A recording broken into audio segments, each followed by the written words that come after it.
السلام علیکم ګرانو کتونکو زه یم تفهیم مونږ دلته امانګړ پل باندې ولاړ یو جي ټي روډ حوالې سره به خبره کوو د یو ملک په ترقۍ کې مواصلاتي نظام جي ټي روډونه دا ډېر اهمیت لري ډېر څه وخت نه مونږ په دې جي ټي روډ باندې مسلسل خبره کوو دا دي ستاسو جي ټي روډ دی دا تاسو ته چې ښکاري دا د روخار د بایپاس روډ حالت دی د بایپاس روډ نه چې را دې خوا شئ خیرآباد طرف ته جهانګیري طرف ته پېښور طرف ته دا مردان طرف ته روډونو نه د مرګ هغه موت کاکوه جوړ دي د مرګ کویان دې نه د مرګ زانګو ورته دی که نابلده ډریور په دې راشي مونږ اوس را روان یو چې د خیرآباد نه داسې ببو پورې په لاره باندې شپږ اووه حادثات مونږ ولیدل دا روزانه معمول دی دا د ګینډې نه تقریبا دغه پوشه وخت کې به دې زاخیلو سره د دې روډ حالت اوس دې ټایم کې دا بیا دې کې ټانکې لګول شروع شوي دي مرمت شروع شوی دی اوس چې راغلي وو نو په دې روډ باندې مونږ تعمیر نه یې کتلی هغه هم دقه ټانکې ګورو چې کوم ځای کې د روډ جایګانې راوپړسېږي کندې وشي شونډې راوځي نو راشي ویګره یو بیا پې ټانکه ټانکې مطلب څه په دوکانو ګلګله په ټانکې مطلب دی په داسې واټونه کې ټانکې ونه ولګوله لکه دوکې کړو لکه دوی خلک دوکه کوي دې کې پیسره کرپشن دی لوټ مار دی زیات تر په روډونو کې په دې نیچې والا چې زیات ته لوټ مار جاري کړی ګوره په دې باندې موټروي لویې پرچې ورکوي موټروي ډپارټمنټ ته راني نیچې والته چې دوی تودارونه ولې ټینګوئ پکار دا دی حکومت ته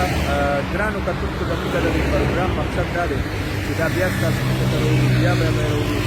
او یو مسله باندې خبره وکړو چې تاسو ریاکشن پرې راشي او دا تاسو سپورټ کوي شیر یې کوي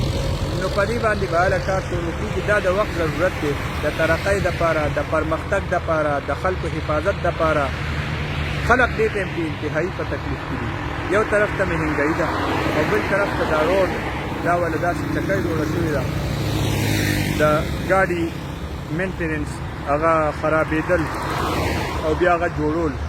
د سره سره د تیلو په مد دا خرچه زیاتېږي او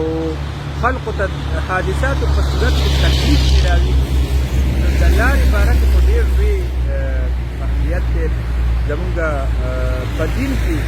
وایي جومات تنګ کا او لار کولو کا دومره لویه خبره ده دا یو غټه صدقه جاریه ده پکار ده حکومت په دې باندې نوټس والي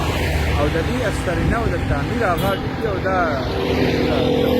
ضرورت مطابق پرې شي او بهترین جوړ شي خو دلته به یو خبره وکړو وایي څه نیمې خرابې او څه درنده خرابه نو که وګورو نو دا زمونږ د دواړه خراب زمونږ د خلقو دغه دی غفلت دی او د انتظامیې هم ورسره غفلت دی هغه یې پرچه ورکوي او ورته وایي کرپشن پرمیشن بس بیا که دې 50 ټنه اچولی او که 20 ټنه اچولی تپوس نشته پرچه ورکړه پکار دا دی چې دا اوس دا تاسو ته دا کم ښکاري دې باندې به څومره وزن د دې څه قانون دې باندې عمل درآمد چې د خپل وزن نه زیات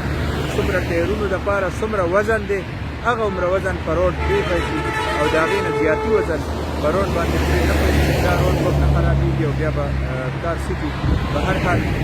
ابتدایي دغه خو دا دی چې دا روډونه دې ښه کړی شي دا دې وسیع کړی شي په دې دې خرچه وشي دا دې دوباره السرینه جوړ کړي ډېره مننه الله پاک